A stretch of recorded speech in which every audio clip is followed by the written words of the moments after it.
Hey, Adam, it's been so long. What? How are you doing? Oh my gosh. On my computer there, it's Matt Bortz. Where has he been? Where have you been? I have been to Africa. I've been to Europe, and I've been trying to get some science done. How about you? Traveling the world. Well, I've been spending most of my time here at Connecticut at the scenic Peabody Museum of Natural History. But during the summer, I had a brief respite from work, the late Triassic rocks of Utah and New Mexico. Well, and you had some research that you recently published that was fascinating about some creatures that are found in the Chinle rocks.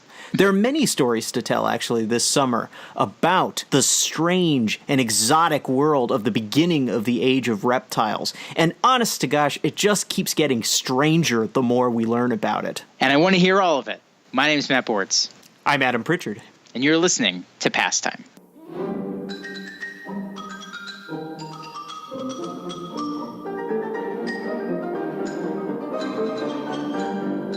So, Adam, I know that you were doing your work at Ghost Ranch, New Mexico. And this is, like, to me, the images I've seen of this place are the stereotypical American Southwest. There are cactus, there are red rocks, there's barren expanse of nothing where you can contemplate your own existence. Beautiful sky, I'm sure, that goes on forever, and at night you can see every star. But Adam, you're not there to look at the beautiful stars or the amazing, like, expansive vista of red rock. No, you're there for that. Dig for fossils. Not there for that. Not there for the cactus or the tumbleweed. I am there to dig in a fossil site that is 212 million years old from the upper Triassic rocks of the Chinle Formation. And this site that I work at, the Hayden Quarry, has produced an amazing array of reptiles from the early part of the Age of Reptiles. So we're talking about the beginning of the Mesozoic era. And so when I first learned about the Mesozoic, there was this poem that I learned, and I don't even remember the book it's from, but it went Triassic, Jurassic, Cretaceous. Such difficult words, my gracious. They roamed long ago. Oh, shoot. Let me start over again. Triassic, Jurassic, Cretaceous. Such difficult words, my gracious. So they were long ago when dinosaurs roamed. These were the dinosaur ages. Very good. So, from my memory of this poem, it's telling me that, like, the dinosaurs are like the story of the Mesozoic, and it starts with the Triassic. So you're working on, like, what dinosaurs are stomping around, right? Well, that's what I would have thought when I was young too. But the reality is that during the Triassic period, until the very end, dinosaurs are a relatively minor component of the ecosystem. Dinosaurs and their relatives range from small rabbit-sized bipeds that run around fast on their hind legs like Dromaeomeron to wolf and German shepherd-sized predators like Coelophysis, these predatory animals with long, slender necks and mouths full of sharp teeth. The Triassic is this world, then, that has some dinosaurs, but it's not all dinosaurs. But there are a whole lot of other wacky reptiles wandering around in this landscape. And I happen to know that you spent several years of your life working on some of these really weird characters. Further, you just published some research on one of the weirder animals that was in this ecosystem, and that's the Drepanosaurus. I am a personal fan of because the nickname for them are monkey lizards. So introduce us, Adam, to Drepanosaurs. Drepanosaurs are a group of small reptiles from the Triassic that range in size from about 10 inches long to maybe 2 feet in length. So they're not particularly large animals. Superficially, they resemble chameleons. Long, flattened tails, long hands and fingers for grasping potentially tree limbs. They look like chameleons, and a nickname for them is monkey lizard. Yeah, the running hypothesis with these animals is that they are arboreal, that they're specialists in climbing, which is where the monkey comes in.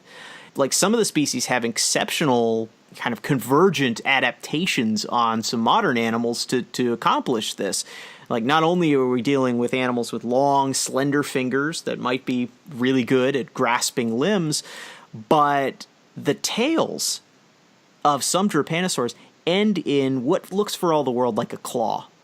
Some kind of... So they have like this, like, spike on the end of their tail. Yeah. It's like one of my and favorite things about these animals. I talk to people sometimes and they get excited and they're like, oh my gosh, it's a scorpion lizard. And I have to kind of disappoint them because it doesn't point upwards like a scorpion's. It kind of hooks down. So if the tail is flexed, that claw is going to hook around whatever tip of the tail is associated with. And they're like grappling hooks. Yeah, exactly. And that leads me and many others to think that these are probably adaptations for like it's a grasping adaptation and not some kind of weapon. And that would be kind of weird if that was all that was kind of special about them as reptiles, if they had this claw on a tail and they had all these incredible adaptations for gripping. But you found out that these animals go beyond what a lizard or a monkey has ever done as far as how they put their bodies together. So this is a weird group to begin with, but the weirdest of all of them is the animal that gave its name to the family, Drepanosaurus, which up until very recently was known only from a single badly crushed skeleton from the Triassic period of northern Italy. And it had all of these weird things we've been talking about. Long grasping toes, a long flat tail, claw on the end of its tail. But Drepanosaurus took it to another level with the way it built its arm. Like most of the fingers of Drepanosaurus were relatively small and slender with little claws, except for the index finger, which ends in a claw that is so large it is the biggest bone of its entire forelimb. It's crazy. It's as if like one of my fingernails was the size of my head. Yeah, it's a very broad, flat claw, so I describe it almost as like having something the size of a dinner plate hanging off of one finger. And if that wasn't enough, Drepanosaurus, the original fossil, presented this weird sort of puzzle of anatomy. In almost every animal, in almost every tetrapod or four-footed animal that has ever lived, the arm follows this really consistent pattern. You have two bones in your forearm. You can actually feel them if you put your hand on top of your forearm. Those two bones, the inner one is called the ulna, and the outer one is called the radius. And in almost every tetrapod animal, doesn't matter if it's swimming in the ocean, doesn't matter if it's flying in the air, doesn't matter if it's holding a microphone while it talks. I mean, humans, tyrannosaurs, elephants, they all have the long, parallel shaft-like bones, the radius and ulna, that meet a series of little, what are called carpal or wrist bones at the base of the hand. But that's not what you have in Drepanosaurus. No, and that presented a real puzzle for the scientists who studied the animal originally. The Italian scientists who studied it did some incredible work trying to interpret this badly crushed skeleton, and it laid the foundation for asking these questions, because in that animal's forelimb, the upper arm bone didn't attach to two parallel shaft-like bones. Instead, you had one bone that was shaped kind of like an hourglass, and then another that's perpendicular to it that's shaped like a crescent moon. And then that attached to two other super long bones. Like I was saying earlier, that violates all the patterns that are set up by other tetrapod animals. It just doesn't look anything like them. And so the original scientists set up multiple hypotheses about what those bones could be. They couldn't even agree on the final identities of them. And as with all paleontological discoveries, the call at the end of the papers was, we need more fossils. We need better preserved material of these crazy arms in order to understand what's going on. And you found them. Yes. In New Mexico, of all places. I haven't been digging in the north of Italy, although that would be fun. That would be a blast. In New Mexico, for the past 10 years, my co-authors have been finding little bits and pieces of Drepanosaurus fossils all over the place, including two three-dimensionally preserved arms of a Drepanosaurus. And I got to take these arms, put them through micro CAT scanners to get three-dimensional models of all the individual bones, and I was able to really intensely look at all the surfaces of how these bones fitted together and compare them with other four-footed animals. This is something you could never do with the original Drepanosaurus because of its crushing. And the actual specimen, the original Italian one, was basically steamrolled. When I describe it, I always say I put a penny next to it, and the penny is thicker than the fossil. It's that squished. And so you're finally able to look at specimens that preserve like the surfaces that kind of matched up against other bones, and how this animal actually like moved. Yep. And what's nice is you can compare those with the joint surfaces in other reptiles that lived at the same time, modern animals. And what we were able to determine is that Drepanosaurus does indeed violate the fundamental pattern where you have those two shaft-like bones in your forearm. Instead, the bones run perpendicular to one another. And the ulna bone actually attaches to two super long and slender modified wrist bones, which is, it's just so strange. And it expands the limits of what we think the tetrapod arm is able to evolve. So this is an animal that has this immobile hand almost that's stuck, but it has this giant dinner plate claw on it. What do you learn about that claw? Well, what's remarkable about the claw is it has its joint surfaces, again, really well preserved, so we could at least make some guesses about how it was able to move in life. And it was really capable of a lot of flexing and extending, so you could move the claw up and down, but no motion really other than that. With anything that's living today, is there any kind of parallel that you found for what a Drepanosaur might have been like? Well, because these are some weird anatomical things this thing is going on. It's crazy to see just how much bigger that index finger and its claw are than the rest of the fingers, but that alone isn't unprecedented. There are actually quite a few mammal species that expand one of their fingers relative to the other ones. There are some African digging mammals called golden moles that do just that.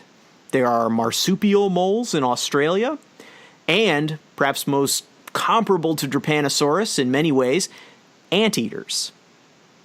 Anteaters. So are we talking about like giant, like the kind with the big bushy tails that stomping around on the ground? There are also a couple of anteaters that have experimented with living in trees. One of them is the long-snouted tamandua. And another, that's perhaps less well-known, is the silky anteater. This weird-looking, almost sloth-like animal with a short, stumpy nose, white, silky They look like fur. Muppets. They do look like Muppets, and they have prehensile tails. And, above all the other anteaters, they have expanded their middle finger and its claw in a very similar way to what Drepanosaurus did. So how does an anteater use that claw? What's remarkable about anteaters and their use of their claws is they employ a specialized form of digging. If you see like a nature documentary, you always see anteaters take their claw, jam it into an insect nest, usually an anthill, and then rip that anthill apart. But the way they do it is by powerfully using the muscles that flex the claw to hook into whatever they're digging into, and then, keeping the claw flexed, they rip back by pulling their entire arm backwards. It's called hook and pull digging, and that requires that certain muscle groups be expanded and enlarged. It requires, obviously, a very big, flexible, and hooked claw, and in many ways, the way Drepanosaurus's forelimb appears to be modified is comparable to what you see in a silky anteater. When the original scientists looked at the crushed skeleton of Drepanosaurus, they could see the similarities between the claw and that of modern anteaters. But with the New Mexico fossils and their excellent preservation, we've been able to extend that comparison so much farther. That's amazing. So the way that the actual bones are put together, there's nothing in like four-legged animals that has done anything like this. Nope.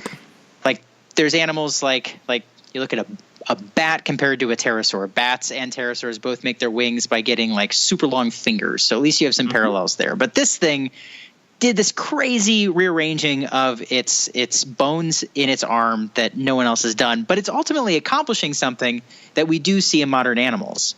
Absolutely. And that's the really neat thing about the Triassic period. You do have a whole lot of weirdness. You've got these, monkey lizards climbing through the trees. You've got crocodile-like animals with blowholes on top of their heads like phytosaurs. You've got pterosaurs that are taking to the air. But despite all this weirdness, you see a lot of commonalities with modern organisms. You have, like I said, arboreal anteaters today that look an awful lot like Drepanosaurus. You have modern crocs that are doing a lot of similar things to phytosaurs. One of the things that's really interesting about the animals from the Triassic echoing what you see in the Cretaceous, or something like a Drepanosaur that's echoing what we see in anteaters, is that animals aren't functioning in a vacuum. They're not evolving in some empty space. Like, physics are the same in the Triassic as they are now. So if you want to create a powerful force and you want to rip open something, having a big claw and big powerful muscles is going to be something that's eventually going to evolve through adaptation and natural selection. You might end up finding something like the forelimb of Drepanosaurus that in one way is totally unique, not comparable to anything we've seen in other tetrapod animals. But it's also very similar in another way to the way a modern animal puts its forelimb together, that being anteaters, and it likely lived something like a modern tree-dwelling anteater.